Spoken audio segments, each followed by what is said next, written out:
दोस्तों एक समय ऐसा हुआ करता था कि दुनिया भर के लोग ये समझते थे कि भारत सिर्फ और सिर्फ किसानों का एक देश है। वो लोग ये समझते थे कि यहाँ के लोग खेती बाड़ी के अलावा कुछ नहीं कर सकते हैं। हालांकि दोस्तों यह बात किसी को कहाँ पता थी कि भारत के अंदर एक ऐसी कंपनी बनेगी जो कि दोस्तों न कि सिर्फ एशिया बल्कि दोस्तों पूरी दुनिया को अपना ताकत दिखा पाएगी। जी हाँ दोस्तों, हम बात कर रहे हैं दशकों पहले शुरू हुई टाटा ग्रुप के बारे में, जो कि दोस्तों पूरी दुनिया को यह दिखाया कि भारत कृषि प्रधान होने के साथ साथ केमिकल, कम्युनिकेशंस, मोटर्स और दोस्तों पावर जैसे बहुत सारे क्षेत्रों में हमारे इंडिया आगे जा सकता है। और दोस्तों अगर हम टाटा ग्रुप के एम्पायर के बारे में बात करें तो ये भारत के अलग अलग क्षेत्र में तो है ही, लेकिन दोस्तों इसके अलावा भी ये दुनिया भर के अलग अलग देशों में अपनी शानदार प्रोडक्ट को मुहैया कराने में जानी जाती है। और दोस्तों आज की इस वीडियो में हम टाटा ग्रुप के फैले हुए इन्हीं साम्राज्य के बारे में बात करेंगे। अगर दोस्तों टाटा ग्रुप की शुरुआत की बात की जाए तो दोस्तों टाटा ग्रुप को 1868 में जमशेदजी टाटा के द्वारा शुरू किया गया था। दरअसल दोस्तों जमशेदजी टाटा के भी पिता एक व्यापारी थे और दोस्तों इसी वजह से ही जमशेदजी टाटा का भी मन शुरू से ही बिजनेस में लगने लगा। और फिर दोस्तों इसी दौरान उन्हें अपने पिताजी के बिजनेस के सिलसिले में विदेश भी जाने का मौका मिला। और फिर दोस्तों वे वहां जाकर वे अलग अलग तरह के बिजनेसेस और इंडस्ट्री को देखा। और फिर दोस्तों भारत आने के बाद उन्होंने ठान लिया कि हम अपने देश के अंदर ही कुछ ऐसा करेंगे जिसके बारे में पहले कभी किसी ने सोचा ही न हो। और फिर दोस्तों 1868 में उन्होंने इसी जिद के साथ 21,000 लगाकर एक ट्रेडिंग कंपनी की शुरुआत की। हालांकि दोस्तों यह रकम आज के समय में एकदम मामूली सा लगता है, लेकिन दोस्तों उस जमाने में इसकी कीमत बहुत ही ज़्यादा थी। और फिर दोस्तों एक ट्रेडिंग कंपनी के तौर पर ही टाटा की शुरुआत हुई। और फिर दोस्तों जमशेदजी टाटा ने चिंचपोकली में मौजूद दिवालिया हो चुकी एक ऑयल मिल को खरीदा और फिर दोस्तों उन्हें एक कॉटन मिल में तब्दील कर दिया। हालांकि दोस्तों फायदा देखकर जमशेदजी ने उस मिल को एक अच्छे खासे दाम में बेच दिया।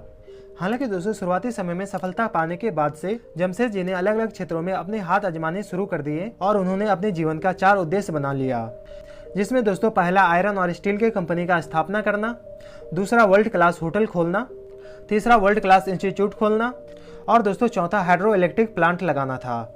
हालांकि दोस्तों इन सारे सपनों में होटल खोलने का ही सपना जमशेदजी पूरा कर पाए और दोस्तों 1904 में 65 साल की उम्र में उन्होंने इस दुनिया को अलविदा कह दिया।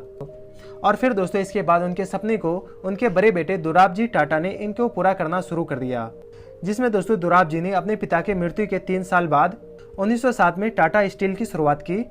और फिर दोस्तों उन्होंने 1911 में उन्होंने देश के लोगों के लिए इंडियन इंस्टीट्यूट ऑफ साइंस जैसी एक वर्ल्ड क्लास इंस्टीट्यूट खोली।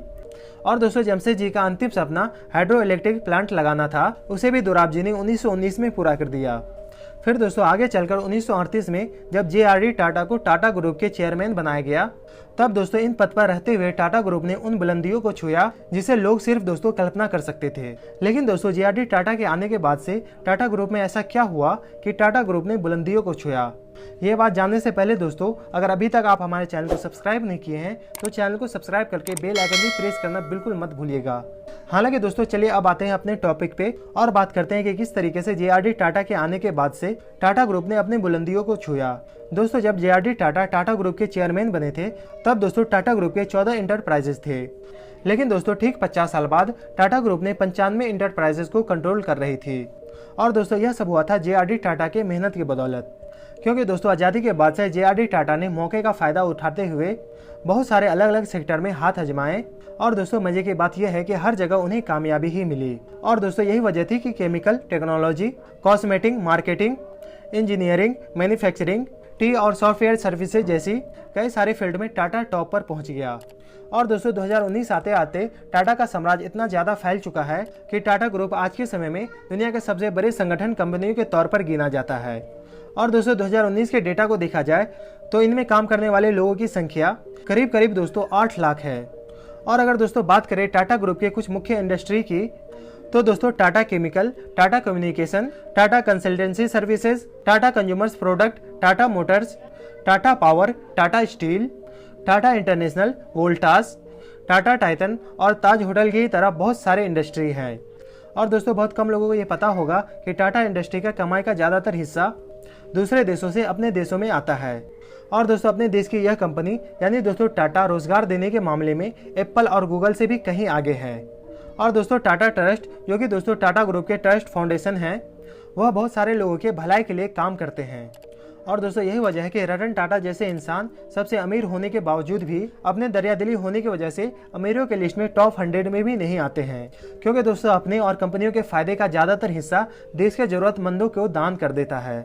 और दोस्तों रतन टाटा जैसे महान इंसानों के बारे में आपको ज़्यादा जानना है तो फिर दोस्तों डिस्क्रिप्शन में दिए गए लिंकों से आप उनके बारे में ज़्यादा जान सकते हैं, या फिर दोस्तों आप ऊपर आई बटन में भी देख सकते हैं, जहां पर दोस्तों आप रतन टाटा के बारे में कुछ ऐसे फैक्ट के बारे में जानोगे जिन्हें सुनकर दोस्तों आप हैरान रह जाओगे। लेकिन दोस्तों फिलहाल मैं उम्मीद करता हूं कि आपको यह वीडियो भी जरूर ही पसंद आई होगी।